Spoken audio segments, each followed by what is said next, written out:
Hi, Haley. This is Hi, Ravi from Robbie. PTI India. Hello. Hello. And, I have to tell you, I'm a huge fan. Loved your work in Mission Impossible and also in the Marvel. You have been fantastic in that franchise as well. My first question, since I'm from India, I want to ask you something. Like, if Mission Impossible were to shoot in India, is there a specific location that you would like to shoot in or some cultural element that you would like to focus on? Oh, wow. I've never been to India. I would love the opportunity to work there. I love Indian food. We have some incredible Indian restaurants in London. Where do you think would Mission Impossible work well in India? Whereabouts? Okay, we recently had a flash one. It felt like Fallout, but ideally it should be New Delhi, where I am from. Okay, there it is. We'll say New Delhi. And as a fan of the franchise yourself, what does it mean for you to be part of this, franchise? Where it has been defined by these jaw-dropping stunts. So, what was it for you to be part of this franchise? Well, Chris McQuarrie had seen me in a play. It will be about 13 years ago now. And, that's my background is classical theatre. And I'd done a little bit of stunt work before in the Marvel franchise, but this was very different. And so when I met Tom and McHugh for the screen test for this, there was, of course, the acting, the dialogue scene that I had to learn, and we were interpreting it in different ways and trying lots of different things and improvising with the text.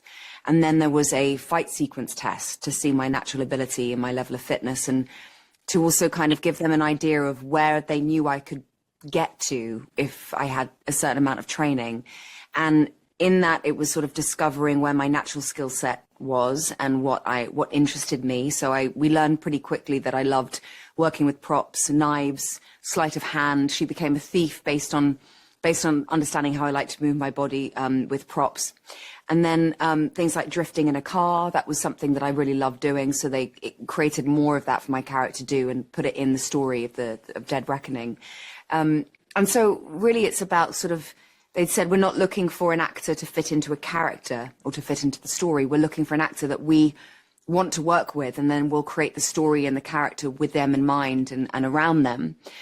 So it felt like a very bespoke, collaborative process. And I think this film is a accumulation of all the missions that have gone together in terms of its ambition and what it sets out to achieve emotionally with all the characters. Yeah, and so as I said, you have been part of franchises before. So, what is the most exciting aspects of being part of these, expansive universes?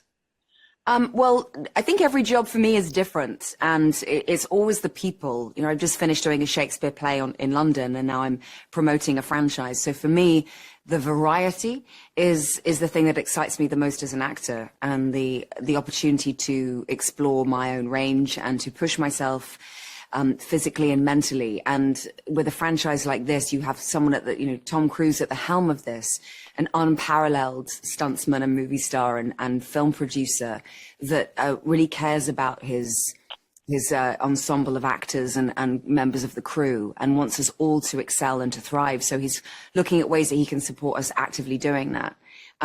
So it's a kind of like an unparalleled work ethic that I love in these movies, and something that I will continue to take with me in every job that I do. It's the thing that gives me the most kind of excitement, is the challenge and the discipline and the focus that it takes to execute these films well, all for the sake of delighting the audience. Yeah, and just wanted to quickly ask you last question. What's the most classic Tom Cruise thing you have ever seen him do, or on both on set or off set? Well, I think it's his ability to, how spatially aware he is, and how he can be focused very intensely in the scene, but yet you also know that he can see through the lens what is picking up on the camera. He knows where the focus puller is. He knows what the lighting is doing. If someone sneezes at the back of the set, he'll bless them and ask them they're okay. Like, his ability to be an actor and a producer and a writer and a director and a lighting designer and a focus puller and a cameraman all at the same time I think is also, you can see it in these sequences here on the biplane. He was up there piloting the plane himself, obviously, and he was performing on the wing, and he is the only one really who can be aware of what the camera's going to pick up and where the light is going to be and how much he needs to kind of position himself so the camera can see his performance. So it's that feels very Tom Cruise to me. He's a one-man studio. Yeah. Thank you. Yeah, Thank you. That's a very great answer. Okay, thank you. Thank you. So that was it. Nice talking to you, and best of luck on this film. Thank you, Ravi. Have a nice day.